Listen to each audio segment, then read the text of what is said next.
Bismillahirrahmanirrahim. Assalamualaikum warahmatullahi wabarakatuh. Bagaimana kabarnya teman-teman semuanya? Mudah-mudahan selalu dalam kondisi yang sehat, selalu jaga kesehatan, positive thinking, dan selalu semangat untuk terus belajar. Pada pertemuan kali ini kita akan belajar materi yang ketiga tentang mind mapping atau peta pikiran. Materi ini merupakan materi bimbingan konseling kelas 11 di semester 1.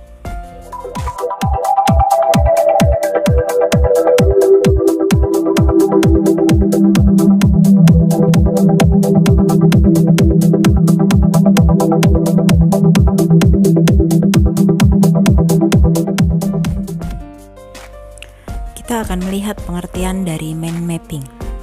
Mind mapping pertama kali dikembangkan oleh Tony Buzan, seorang psikolog dari Inggris. Beliau adalah penemu mind map atau peta pikiran, ketua Yayasan Otak, pendiri klub pakar atau Brain Trust, dan pencipta konsep melek mental. Mind map diaplikasikan di bidang pendidikan seperti teknik, sekolah, artikel, serta menghadapi ujian. Mind mapping dapat diartikan sebagai proses memetakan pikiran untuk menghubungkan konsep-konsep permasalahan tertentu dari cabang-cabang sel saraf, membentuk korelasi konsep menuju pada suatu pemahaman, dan hasilnya dituangkan langsung di atas kertas dengan animasi yang disukai dan gampang dimengerti oleh pembuatnya. Sehingga tulisan yang dihasilkan merupakan gambaran langsung dari cara kerja koneksi-koneksi di dalam otak. Mind mapping adalah cara mengembangkan kegiatan berpikir ke segala arah, menangkap berbagai pikiran dalam berbagai sudut. Mind mapping mengembangkan cara berpikir divergen dan berpikir kreatif. Mind mapping yang sering kita sebut dengan peta konsep adalah alat berpikir organisasional yang sangat hebat, yang juga merupakan cara termudah untuk menempatkan informasi ke dalam otak dan mengambil informasi itu ketika dibutuhkan. Menurut Tony Buzan, mind mapping dapat membantu kita untuk banyak hal seperti merencanakan, berkomunikasi, menjadi lebih kreatif, menyelesaikan masalah, memusatkan pikiran, menyusun dan menjelaskan pikiran-pikiran, mengingat dengan baik, belajar lebih cepat dan efisien, serta melatih gambar keseluruhan. Pada dasarnya, peta pikiran adalah sebuah teknik pemanfaatan keseluruhan otak dengan menggunakan citra visual dan prasarana grafis lainnya untuk membentuk kesan atau quantum learning. Sesuai dengan namanya, peta, pada dasarnya teknik ini meniru peta geografi yang sudah akrab bagi seorang pelajar. Untuk memahami teknik ini, lihatlah sebuah peta dan perhatikan gambarnya. Untuk peta provinsi selalu digambarkan ibu kota provinsi dengan tanda biasanya lingkaran. Yang jelas kemudian dari ibu kota tersebut digambarkan jalan-jalan ke seluruh kabupaten dan kota yang ada di provinsi tersebut. Demikian juga dengan peta kabupaten. Dari ibu kota kabupaten akan muncul garis-garis yang merupakan jalan menuju kecamatan-kecamatan yang ada di wilayahnya. Demikian pula peta pikiran. Setiap poin kunci ditulis kemudian dihubungkan dengan topik utama dengan garis. Mind mapping akan sangat bermanfaat dalam pembelajaran, terutama dalam keterampilan mencatat dan mengingat. Ini merupakan keuntungan dari penggunaan mind mapping. Yang pertama, membantu dengan kemampuan otak untuk berkonsentrasi. Kemudian yang kedua, memungkinkan esensi materi menjadi jelas. Yang ketiga, secara visual relatif lebih jelas urutan dan informasinya. Yang keempat, membuat sambungan antara ide-ide mudah untuk dilihat. Yang kelima, meningkatkan daya ingat menjadi long term memory. Kemudian yang terakhir, meningkatkan keyakinan kita dalam kemampuan kita untuk belajar. Selanjutnya kita akan melihat manfaat mind mapping. Ditinjau dari segi waktu, mind mapping juga dapat mengefisienkan penggunaan waktu dalam mempelajari suatu informasi. Hal ini utamanya disebabkan karena metode ini dapat menyajikan gambaran keseluruhan atas suatu hal dalam waktu yang lebih singkat. Dengan kata lain, mind mapping mampu memangkas waktu belajar dengan mengubah pola pencatatan linear yang memakan waktu menjadi pencatatan yang efektif yang sekaligus langsung dapat dipahami oleh individu.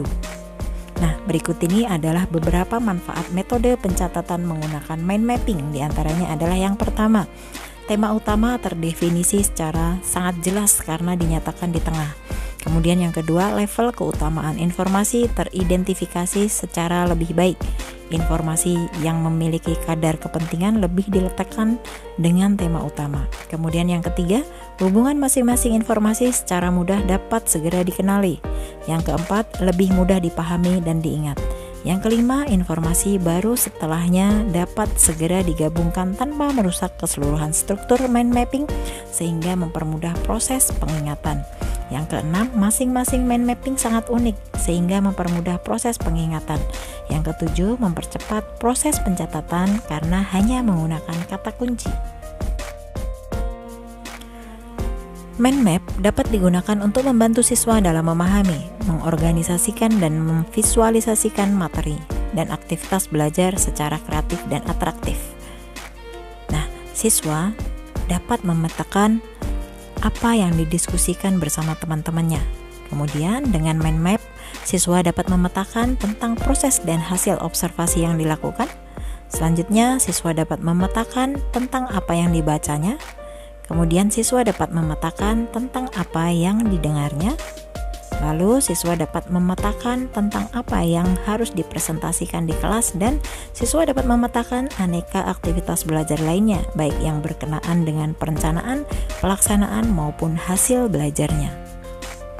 Dengan mind map, siswa diajak untuk mengkonstruksi pengetahuan secara kreatif sesuai dengan apa yang dipahaminya masing-masing, bukan hanya menjiplak begitu saja pengetahuan yang mereka dapat. Berikut ini ada beberapa kelemahan mencatat secara tradisional. Yang pertama, saat mencatat kita menyusun secara berurutan apa yang disampaikan oleh pembicara. Kita akan merasa bingung untuk melihat kaitan-kaitan antar gagasan. Kemudian yang kedua, informasi yang disampaikan pembicara untuk menjelaskan poin sebelumnya setelah kita melakukan pengurutan catatan tidak dapat langsung ditempatkan pada poin tersebut. Seringkali terjadi pemisahan antara poin yang sudah ditulis dengan penjelasan yang disampaikan terakhir dari si pembicara. Nah, penelitian menunjukkan bahwa metode ini berlawanan dengan cara kerja otak. Ketika kita mencatat poin baru, maka kita akan lupa dengan poin yang sebelumnya. Hal ini dikarenakan otak tidak menggunakan untuk menangkap pesan dari yang kita tulis, sehingga sulit untuk mengingat kembali. Oke, untuk selanjutnya kita akan menjelaskan bagaimana cara menyusun mind mapping yang baik. Yang pertama, kalian perlu siapkan kertas kosong yang belum ada tulisannya. Kemudian di tengah kertas itu buatlah lingkaran dari gagasan utama. Kemudian yang kedua, tambahkan cabang dari pusatnya untuk tiap-tiap poin kunci. Kalau perlu, gunakan pulpen warna-warni agar gambar mind map kita nanti lebih menarik. Kemudian yang ketiga, tulislah kata kunci pada tiap-tiap cabang, kembangkan untuk menambahkan detail.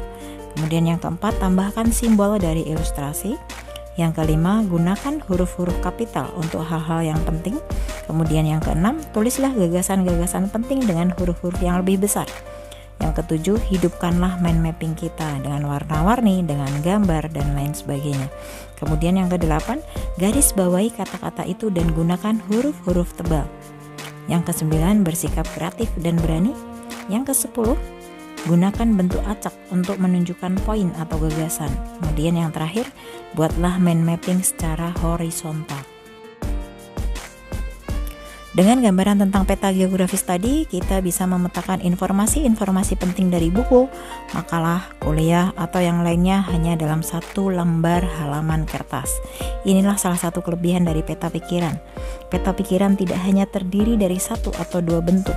Pembelajaran bisa membuat bentuk-bentuk sesuai kreativitas kita.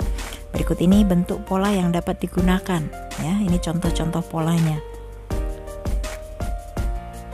Nah, bentuk peta pikiran atau mind mapping ini tidak ada batasnya sesuai dengan keinginan dan kreasi pembuatnya.